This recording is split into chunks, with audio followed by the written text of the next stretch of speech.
भाई और बहनों, भाइयों एवं बहनों, आप सभी लोगों का स्वागत है इस वीडियो में। जो कि आप सभी दुनिया में से आप कहीं से भी मुझे सुन रहे होंगे इस वीडियो में, आप सभी लोगों के लिए सबसे पहले तो स्वागत है आप सभी का इस वीडियो में।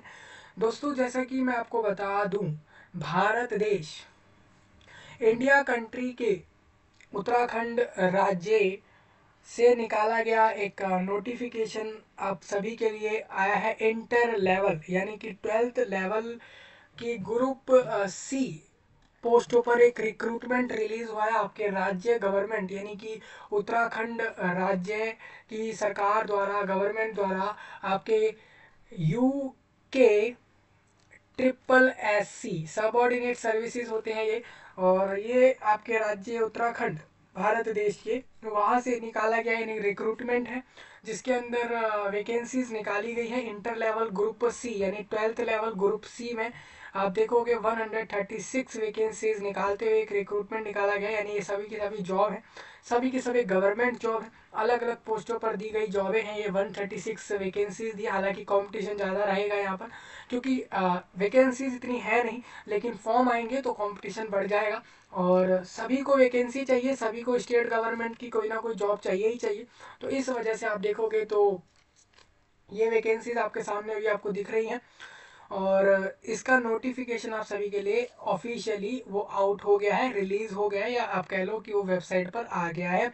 जैसा कि आपको बता दूं, UK SSSC का जो मेन ऑफिस है जो राज्य में, वहाँ से इस नोटिफिकेशन को रिलीज करा गया है और कहा गया है कि हमें राज्य में 136 लोग रिक्रूट करने हैं 2024 ईयर में, जो कि अलग अलग पोस्टों पर रिक्रूट कर रहे हैं 12th लेवल इन, और जिसको आप इंटर लेवल कहते हो, वो रहेंगे ग्रुप सी के पोस्ट हैं। मतलब ये सारे पोस्ट वो हैं जो कि ग्रुप सी में जाएंगे। जैसे कि आप जानते हो, स्टेट गवर्नमेंट्स की जॉब हो या फिर सेंट्रल गवर्नमेंट्स की भी जॉब हो, तो ग्रुप वाइज होती हैं, group A B C D इस तरीके से होती हैं। ग्रुप ए की पोस्टों को अपर लेवल में लिया जाता है, उसके बाद इस तरीके से आपका होता है। तो आपको बता दूं दोस्तों, आप सभी इंडियंस के लिए, भारत के लोगों के लिए वीडियो काफ़ी खास होगा। इंडिया देश के लोगों के लिए ये वीडियो काफ़ी खास रहेगा, क्योंकि यहाँ पर ये जो रिक्रूटमेंट आया है, अब इसमें जैसा कि आप जानते हो कि भारत देश का उत्तराखंड राज्य, जो उत्तराखंड राज्य है वो भारत देश में है।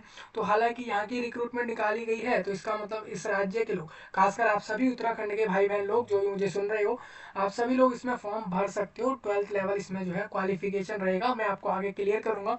तो आप तो फॉर्म भर ही दोगे, लेकिन अगर मान के चले यहाँ पर, अगर आप हरियाणा, झारखंड, मेघालय, मणिपुर, केरला, कर्नाटक, असम, वेस्ट बंगाल, आंध्र प्रदेश, तमिलनाडु से हो, तेलंगाना से हो, वेस्ट बंगाल से, बिहार से हो, या फिर कोई ऐसी जगह इंडिया में आप वहाँ से हो जो कि उत्तराखंड में नहीं है, उसके अलावा कोई जगह है, तो आप लोग फॉर्म भर सकते हो या नहीं, ये चीज़ें मैं आपको जल्द ही नोटिफिकेशन से समझा दूंगा कि आप लोगों के लिए है या नहीं है। लेकिन उत्तराखंड के सभी भाई बहन जो भी इसकी क्वालिफिकेशन रख रहे हैं, वो लोग एक सिटीजन होने के नाते वो अपना फॉर्म भर सकते हैं। ये तो आपको मैं पहले ही क्लियर कर रहा हूँ, ठीक है।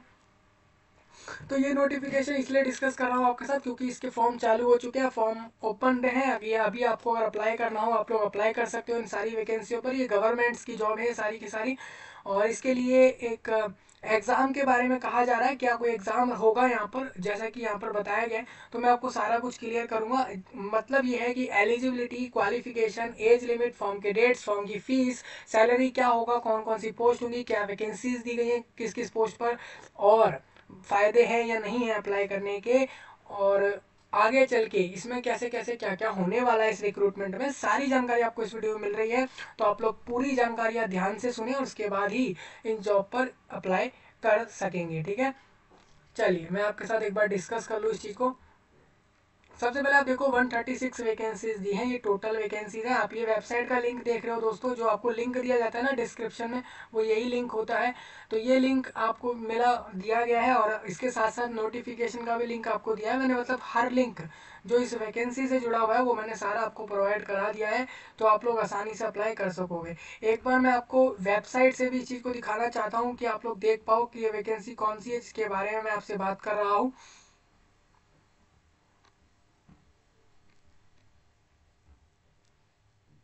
देखिए ये वाला वैकेंसी है, आप देखोगे विभिन्न विभागों के अंतर्गत इंटरमीडिएट यानी कि 12th लेवल अर्हता यानी एलिजिबिलिटी रखते हुए यानी कि 12th पास लोगों को कहा जा रहा है ऑनलाइन आवेदन हेतु आप यहाँ क्लिक करोगे। ठीक है भाई, तो आप देखोगे तो यही नोटिफिकेशन मैं आपके साथ डिस्कस करूंगा, जैसे कि आप अभी देख ही रहे हो यहाँ पर ये वाला लिंक है, तो इस पर आप लोग क्लिक करोगे तो इस तरीके से आप सभी लोग अप्लाई करने के लिए यहाँ पर आ जाओगे। जैसे आप देख रहे हो ये अप्लाई करने के लिए आ गया है, इन्होंने बोला है क्लिक हेयर टू अप्लाई, तो आप इस पर क्लिक करके अप्लाई कर सकोगे। ठीक है भाई, admit card for physical exam of competitive exam, जो इसके लिए आपका एक फिजिकल एग्जाम होगा इन पोस्टों पर, जो इसके लिए आपको बताया गया है कि एडमिट कार्ड के बारे में ये एक अलग चीज़ है दोस्तों, ये आपकी कोई और चीज़ है, ये आपका वो वाला नहीं है। मेन चीज मैं आपके साथ जो बात कर रहा हूँ जिस नोटिफिकेशन की, वो आपका ये वाला है जो आप ऊपर देख रहे हो।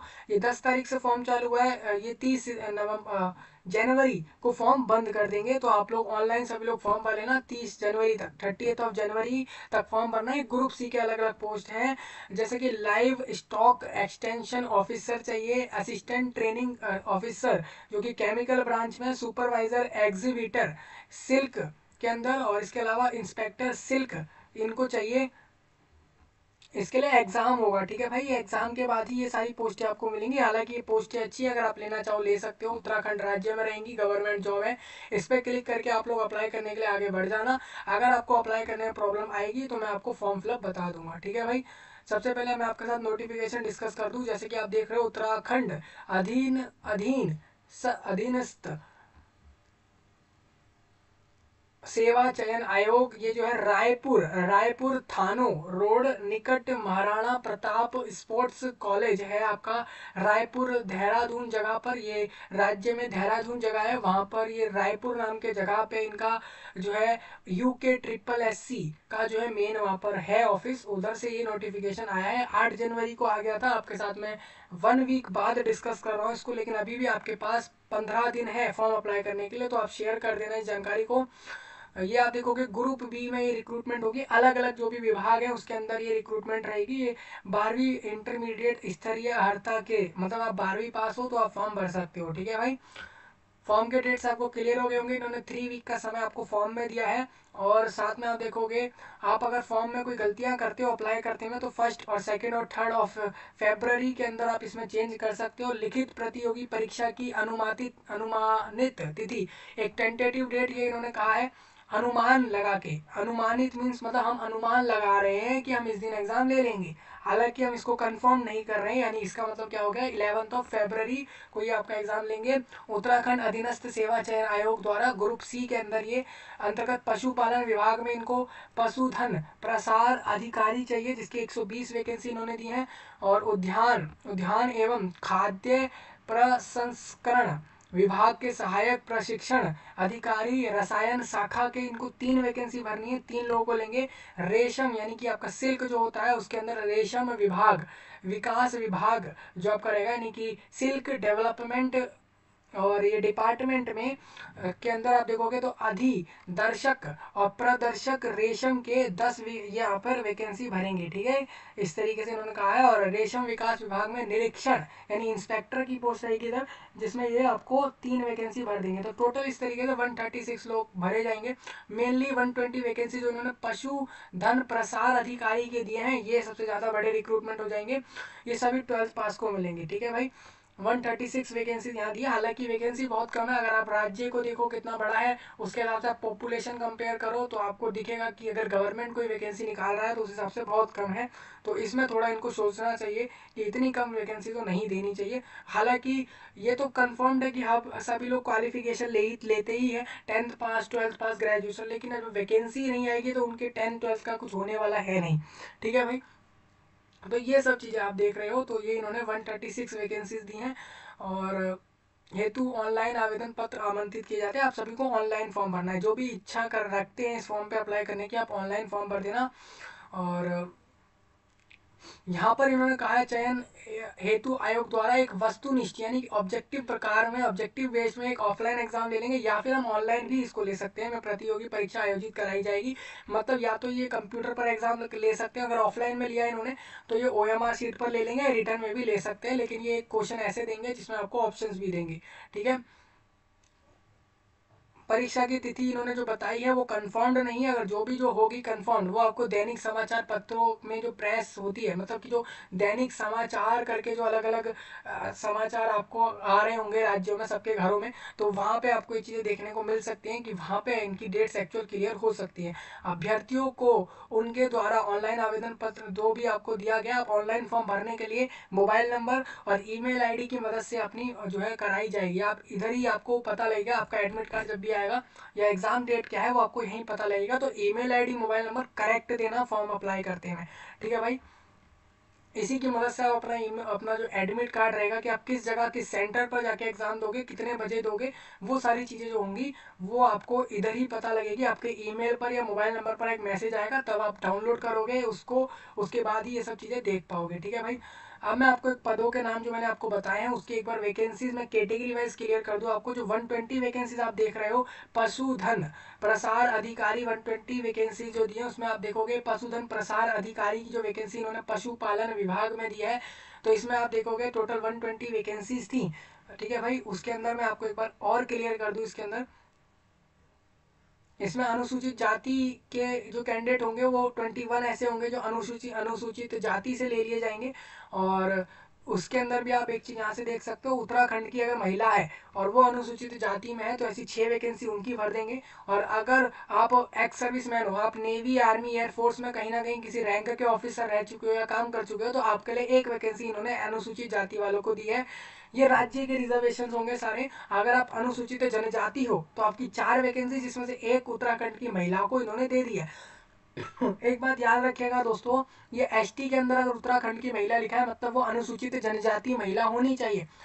सेम आप ओबीसी में भी देख सकते हो, 15 वैकेंसीज दी है इन्होंने इस पोस्ट पे, जिसमें से 4 इन्होंने महिला के लिए दे दी हैं। आप एक चीज़ याद रखिएगा, दिव्यांग में आप देखोगे तो 2 वैकेंसी जो दी गई हैं दिव्यांग में, उसमें से लॉ विजन मान लीजिए कैंडिडेट को कम दिखता है, या फिर कैंडिडेट पी बी है, या फिर एच एच है, पी डी है, ओ ए यानी 1 आर्म है उसका, ड्वार्फिम है, एसिड अटैक विक्टिम है, तो इनमें से किसी भी कैटेगरी वाले या डिसेबिलिटी वाले को 2 वैकेंसीज मिल जाएंगी। ठीक है, इस तरीके से इन्होंने बताया है। तो टोटल वैकेंसी जो आप यहाँ से देख रहे हो उसमें से आप देखोगे कि ये जो 120 में से 108 वैकेंसी इन्होंने यहाँ दी है, जिसमें से 58 वैकेंसी तो ये जनरल वालों को देंगे, ईडब्ल्यूएस वालों को 10 देंगे, ओबीसी वालों को 15, इस तरीके से वैकेंसियाँ भर देंगे। तो ठीक है भाई, इस तरीके से भरी जाएंगी। थोड़ा नीचे चलते हैं हम। सेम आप देखोगे इन्होंने पशुधन प्रसार अधिकारी जो इन्होंने बताया 2 जगह लेंगे ये, एक तो पशुपालन विभाग में और एक ही लेंगे पशुपालन विभाग के विभागीय कर्मचारियों हेतु इन्होंने बताया। मतलब अगर मान लीजिए आप इधर ही काम कर रहे हो, मान लीजिए आप इन्हीं विभागों में कहीं ना कहीं किसी और पोस्ट पे हो, तो आप लोगों को अगर ये पोस्ट चाहिए तो आपके लिए 12 वैकेंसी इन्होंने रखी है, जिसमें आप कैटेगरी वाइज देख सकते हो। ठीक है, सैलरी आपको 35,000 से लेकर 1,12,000 तक का देंगे, यानी कि ये आपको 36,000 पर मंथ देंगे। और ये 1,10,000 तक का मैक्सिमम जाएंगे। लेवल 6 है आपके स्टेट में, गवर्नमेंट द्वारा एक डिसाइड करी गई सैलरी ये है। अब आपको बता दूं आयु जो यहाँ पर रखी है इन्होंने वो 21 से लेके 42 रखी है, यानी कि आप 21 से 42 के बीच में होगे तो आप फॉर्म भर सकते हो अगर आप अभी इस एज में हो तो। यानी अगर आप मेरे से पूछो कि आप ये इनिशियली स्टेज पर आपको कितनी सैलरी देंगे, तो ये आपको 40,000 तो कन्फर्म्ड देंगे ही। 36 से 40,000 ये आपको कन्फर्म्ड देंगे। पद का स्वरूप इन्होंने बताया अराजपत्रित है, अस्थायी है, मतलब कि ये एक टेम्पररी पोस्ट है, परमानेंट नहीं है। ठीक है, आप इस पोस्ट को परमानेंट ना समझे कि आपका एक परमानेंट जॉब है, ऐसा आप नहीं मानेंगे। शैक्षणिक अर्हता ये रहेगी, भारत में विधि द्वारा स्थापित किसी भी विश्वविद्यालय से आपने जीव विज्ञान या कृषि या पशुपालन में से किसी एक विषय में अगर बैचलर कराए तो आप अप्लाई कर दोगे। नोट में इन्होंने कुछ पॉइंट लिखे हैं, सपोज मान लीजिए पूर्व आपको 2 वर्ष की अवधि या उसके अथवा ऐसे प्रशिक्षण जैसा समय समय पर सरकार द्वारा, ठीक है 2 साल का कह रहे हैं, अगर आपने कर लिया है एक्सपीरियंस तो वो ये ले लेंगे, अगर आप मिनिमम कर चुके हो, ये इन्होंने अलग से रख दिया है। और ये सारी चीज़ें उन्होंने बताई। इन्होंने बोला है कि नियुक्ति के पूर्व न्यूनतम 2 वर्ष की अवधि या उससे अथवा ऐसे प्रशिक्षण यानी प्रोबेशन जैसा समय समय पर, 2 साल का ये प्रोबेशन बता रहे हैं। बाकी आप एक बार देख लेना ये सब क्या जो बता रहे हैं, उस चीज़ को एक बार ध्यान से देखो, ये आपके लिए ज़रूरी रहेगा। अब आप इसी विभाग में मान लीजिए किसी और पोस्ट पे काम कर रहे हो, तो आपकी इन्होंने वैकेंसियां तो दी हैं, उसके लिए आप कुछ कंडीशन यहाँ से देख सकते हो जो इन्होंने यहाँ पर रखी हुई है। ठीक है, अगर आप एनसीसी सर्टिफिकेट ग्रुप बी में हो, मान लीजिए आप एनसीसी का सर्टिफिकेट बी वाले होल्डर हो, तो आपको अलग चीज़ें फायदे मिलेंगे। अगर आप एनएसएस का प्रमाण एनएसएस का प्रमाण पत्र प्राप्त किया हो तो भी आपको कुछ फायदे मिलेंगे, तो वो सब यहाँ लिखे हुए हैं। मैंने आपको ऊपर एक डिसेबिलिटी के अंदर बताया था सेक्शन में एलवी, और वहाँ पर एचएचपीडी और ये सब चीज़ें जो बताई थी, ओए और ये सारी चीज़ें, इनकी फुल फॉर्म यहाँ लिखी है। जैसा कि मैंने आपको बताया भी था वही सारी चीज़ें यहाँ दी गई हैं। अगर आप लोग मान लीजिए यहाँ पर सहायक प्रशिक्षण प्रशिक्षण अधिकारी के पोस्ट पर अप्लाई करोगे, केमिकल केमिस्ट्री यानी रसायन विज्ञान यानी केमिस्ट्री यानी कि ये साइंस के अंदर सब्जेक्ट हो जाता है। अगर आप इसमें अप्लाई करोगे तो आपकी 3 वैकेंसी इन्होंने दी है, वो कैटेगरी वाइज आप यहाँ से समझ लेना। इनको सैलरी मिलेगी और 29,000 से लेकर 92,000, यानी इनको 30,000 रुपये पर मंथ मिलेंगे। बाकी आप एज समझ सकते हो, इनकी पोस्ट परमानेंट होगी, मतलब इन ये जो 3 वैकेंसी जिसको भी मिलेंगी उनकी परमानेंट जॉब होगी। बाकी इन्होंने बोला है आपको क्वालिफिकेशन ये रखनी पड़ेगी कि आप किसी भी यूनिवर्सिटी इंस्टीट्यूट से ऑल इंडिया में भी या कहीं से भी दुनिया में आपने अगर वहाँ से संस्था से रसायन यानी केमिस्ट्री में या भूमि या मृदा रसायन में या कृषि रसायन के साथ अगर आपने बीएससी या फिर बीएससी कृषि करी है तो आप लोग यहाँ पर एक्सेप्ट हो जाओगे, आप लोगों को वैकेंसी मिल सकती है। ठीक है, अगर आपको बाकी जो 10 वैकेंसी अधिदर्शक रेशम में अगर अप्लाई करना है तो उसके लिए 10 वैकेंसीज इन्होंने दी है, वो आप कैटेगरी वाइज देख लेना। इनको सैलरी 20,000 रुपये से 62,000 रुपये तक मिलेगी, यानी इनको 20 से 25,000 पर मंथ मिलेंगे, ये शुरुआत के तौर पर। 18 से 42 एज रहेगी, ये पोस्ट भी परमानेंट है। अप्लाई करने वालों को शैक्षणिक तौर पर विद्यालय शिक्षा एवं परीक्षा परिषद उत्तराखंड या फिर माध्यमिक शिक्षा परिषद उत्तर प्रदेश से जीव विज्ञान समूह के साथ इंटरमीडिएट, मतलब कि आप लोगों ने जीव विज्ञान सब्जेक्ट पढ़ा हुआ हो के समूह के साथ अपने जो है इंटरमीडिएट यानी कि अपनी 12th क्लास साइंस स्ट्रीम से पास करी हो, या फिर कृषि या सरकार द्वारा उसके बराबर की क्वालिफिकेशन रखने वाले लोग फॉर्म भर देंगे, यानी 12th pass with science stream plus इन्होंने बोला है जीव विज्ञान के सब्जेक्ट्स को आपने पढ़ रखा हो तो आप लोग फॉर्म भर देना। ठीक है, बाकी इन्होंने बाकी और चीज़ें बताई हुई है। अगर आप निरीक्षक रेशम वाले पोस्ट पर अप्लाई करोगे जिसकी इन्होंने 3 वैकेंसीज दी हैं, कैटेगरी वाइज आप एक बार देख लो, सैलरी देख लो, एज देख लो, ये पोस्ट भी परमानेंट है। भारत में अपने किसी भी विश्वविद्यालय यूनिवर्सिटी इंस्टीट्यूट से अगर आपने बीएससी जीव विज्ञान करा है या कृषि करा है या अधिमानत इसके बराबर कोई चीज़ करी है, एमएससी भी अगर आपने करी है प्राणी विज्ञान में जिसमें कीट विज्ञान एक विषय आपका रहा हो, तो आप लोग फॉर्म भर देना। ठीक है, अब मैं आपको बताता हूँ यहाँ पर जो आपका रिटर्न एग्जाम होगा यानी लिखित प्रतियोगिता परीक्षा कराई जाएगी, कंपटीशन एग्जाम है। आप लोग जरूरी नहीं है सबको वैकेंसी मिलेगी, जितनी वैकेंसीज है उतनी ही मिलेंगी आपको। दूसरे कॉम्पिटिटर से इस एग्जाम में अच्छे मार्क्स ला के आगे होना होगा, तभी जाके एग्जाम ये आपको जॉबें मिलेंगी। इनमें इन्होंने वैकेंसी जो दी है वो मैंने आपको क्लियर कर दी। 100 मार्क्स का ये आपका ऑब्जेक्टिव पेपर एमसीक्यू में लेंगे, 2 घंटे आपको समय दे देंगे, जिसमें पद की शैक्षणिक अर्हता से संबंधित प्रश्न यानी कि जो भी आप जिस भी पोस्ट पर अप्लाई कर रहे हो उससे रिलेटेड ये आपसे क्वेश्चंस पूछ लेंगे। लिखित प्रतियोगी परीक्षा का मैं आपको बता दूं, अगर आप पिछड़े वर्ग, अगर आप ओबीसी कैटेगरी के हो या फिर आप ईडब्ल्यूएस से हो तो आपको 45% या इतने मार्क्स जरूर लाने हैं आपको इस एग्जाम को पास करने के लिए, यानी कि 100 अंकों का पेपर है, यानी कि आपको 45 प्लस मार्क्स लाने हैं। अगर आप SC/ST हो तो आप 35% से ज़्यादा मार्क्स लाओगे, मतलब अगर ये 100 नंबर का एग्जाम है तो आप 35 प्लस मार्क्स लाओगे अगर आप SC/ST हो उत्तराखंड राज्य के अभ्यर्थी को। आपको यहाँ पे देख लो, ऑफलाइन लिखित प्रतियोगिता परीक्षा की प्रश्न बुकलेट परीक्षा के पश्चात अपने साथ ले जाने की अनुमति है, मतलब कि अगर ये ऑफलाइन एग्जाम होगा अगर, तो इसमें आपको क्वेश्चन पेपर मिलेंगे, वो आप घर ला सकते हो। ये तो हर जगह होता है, ये बताने की जरूरत नहीं होती, लेकिन अगर आपको जानना है तो इन्होंने बता दिया है कि आप लोग क्वेश्चन पेपर अपने घर ला सकते हो। और इन्होंने एक चीज और बताई है, 3 प्रतियों OMR शीट, ये कह रहे हैं ये हम OMR शीट पर एग्जाम लेंगे, ऑफलाइन में लेंगे ये परीक्षा को, OMR शीट पर ले लेंगे हम, और आपका क्वेश्चन पेपर आपको कह देंगे आप घर ले जाओ अपना एग्जाम खत्म हो जाने के बाद, मतलब अपने घर ले आ सकते हो आप इस क्वेश्चन पेपर को, इन्होंने ये कह दिया है। ठीक है, तो ये सब चीज़ एक बार रीड कर लो आप सभी लोग, आपके लिए बहुत इंपॉर्टेंट है। 4 ऑप्शन मिलेंगे आपको, आपको एक प्रश्न को सही करना है, आपको जो भी सही लगता है आपको उस क्वेश्चन पर टिक कर देना है, ठीक है।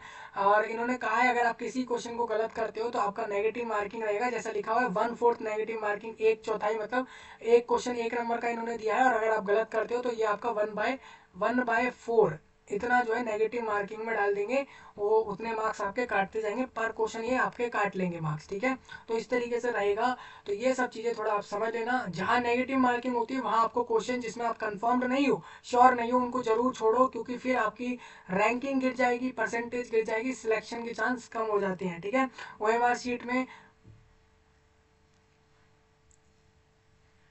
का उपयोग हो गया विकल्पों को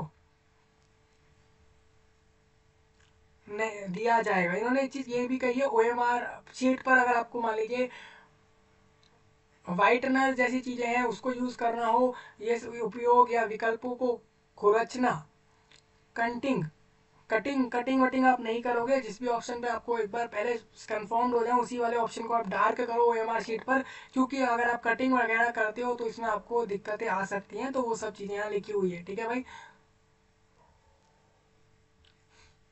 एज में मैंने आपको बता दिया था, एज में रिलैक्सेशन सिर्फ उत्तराखंड राज्य के लोगों को मिल रहा है यहाँ पे, ये चीज़ उन्होंने पहले ही क्लियर करी है।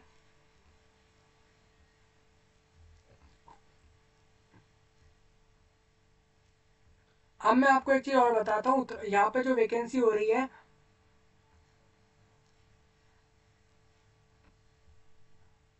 उत्तराखंड अभ्यर्थी जो अप्लाई कर रहे हैं उत्तराखंड राज्य में स्थित किसी अभ्यर्थी उत्तराखंड राज्य का मूल निवासी स्थायी निवास प्रमाण पत्र धारक होना चाहिए, ये इन्होंने कहा है।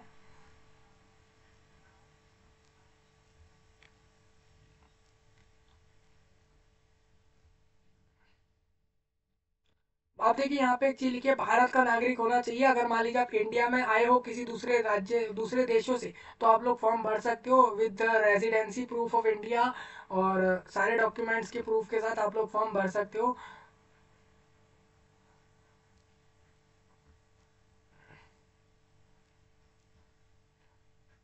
ठीक है, तो ये वाले पॉइंट आप एक बार रीड कर लेना। जैसा कि मैंने यहाँ पर देखा सारे पॉइंट क्लियर करते हुए, तो मुझे इतना समझ आया कि यहाँ पर इंडिया की नागरिकता के साथ और भारत भारत यानी इंडिया वही हो गया, और उसके अलावा ये कह रहे हैं कि राज्य उत्तराखंड राज्य का वो अगर वो निवासी है तभी वो फॉर्म भरेगा। इन्होंने ये जो पहला पॉइंट लिखा था ना, ये खा वाला, ये बहुत इंपॉर्टेंट हो जाता है।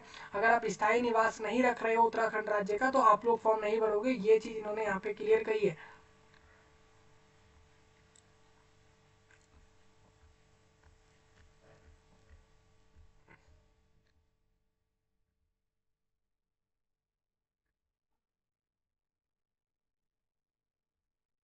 मान लीजिए आप उत्तराखंड के निवासी नहीं हो, लेकिन आपने अपना 10th या 12th क्लास उत्तराखंड राज्य से ही करी है, तो भी आप लोग फॉर्म भर सकते हो, वो भी इन्होंने रख दिया है एलिजिबल।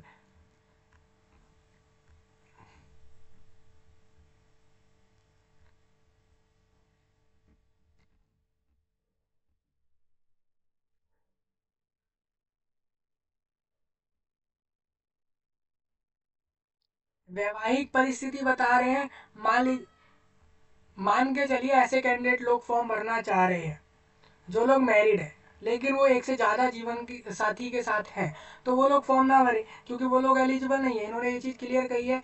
और शारीरिक स्वस्थता कैसी होनी चाहिए, आप लोग फिजिकली फिट होने चाहिए। और रिजर्वेशन इन्होंने साफ कहा है, उत्तराखंड राज्य के SC ST को, OBCs को, और इन सब चीज़ों को, इन सब लोगों को राज्य सरकार द्वारा जो भी नियम है उसके हिसाब से रिजर्वेशन मिल जाएंगे, ये चीज़ यहाँ पे लिखी हुई है।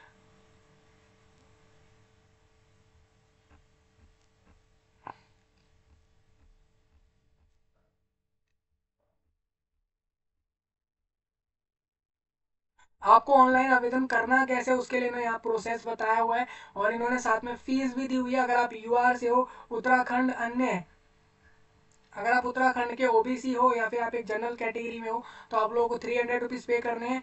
और अगर आप SC ST या EWS हो राज्य में, तो आपको 150 रुपीज़ पे करने हैं। अगर आप दिव्यांग हो उत्तराखंड राज्य में तो आप 150 पे करोगे। अगर आप अनाथ हो तो आपको फीस पे बिल्कुल नहीं करनी है, आप फ्री में फॉर्म भर सकते हो और एग्जाम पास करके जॉब को ले लो। मैं तो कहता हूँ अनाथ लोगों के पास इससे बढ़िया ऑप्शन होगा नहीं, फीस भी नहीं है, वो लोग इस चीज़ को ले सकते हैं, इस वैकेंसी को, ठीक है। बाकी लोगों के लिए फीस तो मैंने यहाँ बता दी है। और एक चीज़ याद रखिएगा दोस्तों, यहाँ पर सिर्फ उत्तराखंड उत्तराखंड राज्य के लोग फॉर्म भरेंगे। आप अगर अन्य राज्यों से देख रहे हो मुझे, मान लीजिए वेस्ट बंगाल से, ओडिशा से, झारखंड से या पूरे देश में किसी और राज्य से, तो आप लोग एलिजिबल नहीं हो। हालांकि आपके पास अगर आपने 10th-12th अगर उत्तराखंड राज्य से कर लिया है, 10th या 12th कोई भी एक क्लास, तो भी आप लोग एलिजिबल हो, ये इन्होंने यहाँ पे लिखा हुआ है, ठीक है। और इंडियन सिटीजन हो तो आप लोग फॉर्म भर सकते हो, ये कंडीशन दी थी। और दूसरा इन्होंने ये भी कहा है कि आप राज्य के निवासी हो। अगर आप नहीं हो तो आप अपना 10th या 12th वाला चीज़ शो कर सकते हो। तो इस तरीके से आप ऑल इंडिया भी फॉर्म भर सकते हो, लेकिन अगर आप वो चीज़ फुलफिल नहीं कर रहे हो तो आप लोग फॉर्म नहीं भर पाओगे। ये चीज़ें हैं। 12th पास और ग्रेजुएट्स जैसे कैंडिडेट्स के लिए जॉब है, ये वैकेंसी है। गवर्नमेंट जॉब सारी दी गई है, हालांकि वैकेंसी बहुत ही कम है। मेरे को कभी कभार मैं देखता हूँ भाई पूरे राज्य में इतनी कम वैकेंसीज, इतनी कम रिक्रूटमेंट हो रही है, पता नहीं क्यों ऐसा होता है। जो भी है वो आपके सामने दिख रहा है आपको, ये आप यहाँ से देख सकते हो।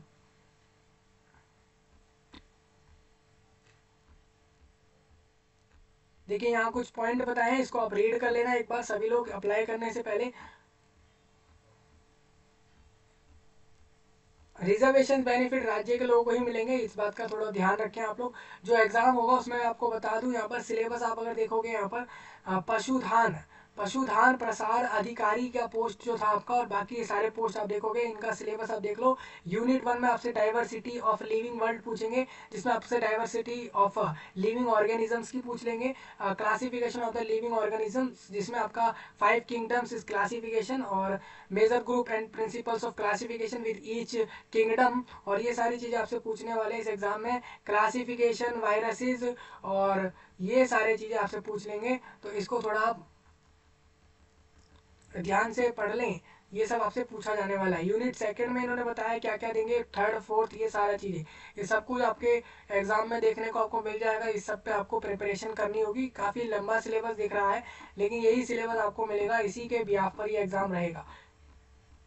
सिलेबस हो गया है। उसके बाद अब याद रखिए, कुछ सिलेबस हो सकता है अलग अलग हो, जैसे अप्लाइड केमिस्ट्री सिर्फ केमिस्ट्री वालों से पूछेंगे। ऐसा नहीं है कि आप केमिस्ट्री वाले पोस्ट पे नहीं अप्लाई कर रहे हो तो आपसे ही पूछ रहे हैं, ऐसा नहीं होगा, ठीक है भाई। जो ये वाला फॉर्म आप अभी देख रहे हो, ये राज्य के SC ST के लिए फॉर्म है। आप ये वाला फॉर्म लगाओगे तब ये प्रूव कर पाओगे कि आप SC ST हो। हालांकि आपके पास अगर ये फॉर्म आपके पास पहले से फिलअप है और ये आपके पास वेरीफाइड है, STM या DM या जिनसे भी वेरीफाई कराया जाता है इसको, तो आप लोग इस फॉर्म को लगा देना अप्लाई वाले फॉर्म के साथ, ठीक है।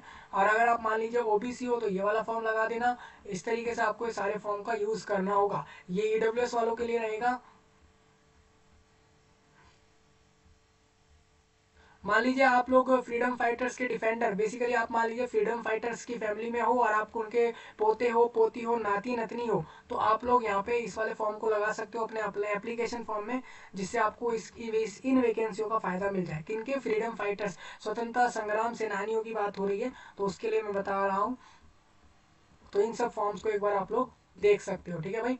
अब यहाँ पर इन्होंने एक टेबल दिया है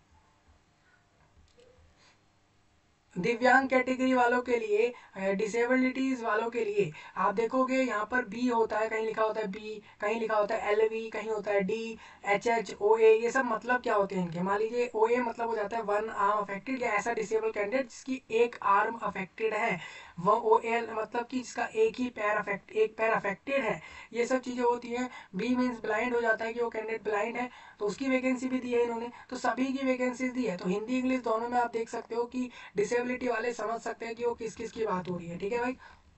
तो इस टेबल को आप लोग जरूर देख लो। हालांकि इसके बारे में मैंने ऊपर क्लियर कर दिया है और यहाँ पर भी ये चीज़ क्लियर होती है, ठीक है।